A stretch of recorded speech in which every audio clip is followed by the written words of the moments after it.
nasa mga balita din na caught off guard si VP Sara Duterte sa The Hague. May nagtanong sa kanya kasi may mga kumakalat po na reports ngayon na nakalabas na raw ng detention facility ang dating Pangulong Rodrigo Duterte, pero si VP Sara nung tinanong, tumanggi po siyang sagutin na oo o hindi. Ano po ba talagang balita dito? Nakalabas ba talaga ng detention facility ang dating Pangulo?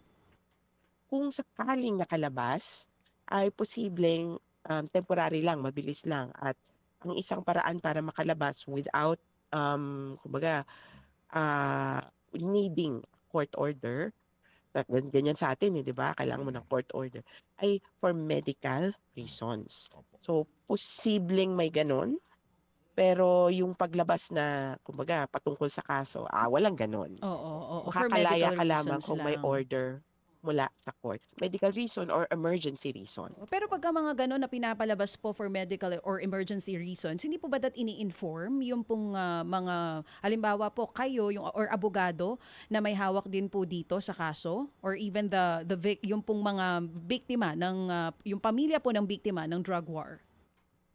Depende yan. Hindi naman sa lagi. Mm-mm. Lalo na, naalala ko yan yung pwede bang magkaroon ng medical bulletin to kay Duterte.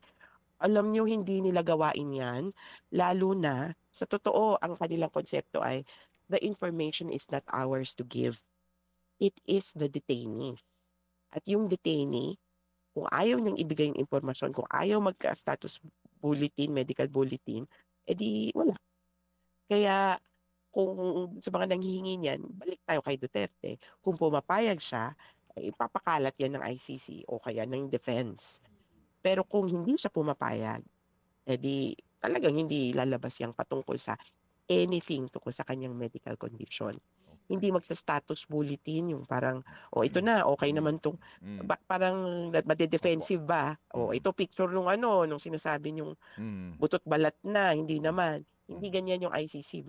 Tuloy lang sila kasi, kumbaga may doktor doon na sasabihin na okay yung tao namin. Saka, narinig ko din naman galing sa Duterte family. Mm. Okay siya, glowing. Narinig ko ba yung kanino ko ba narinig? Glowing pero pumayat.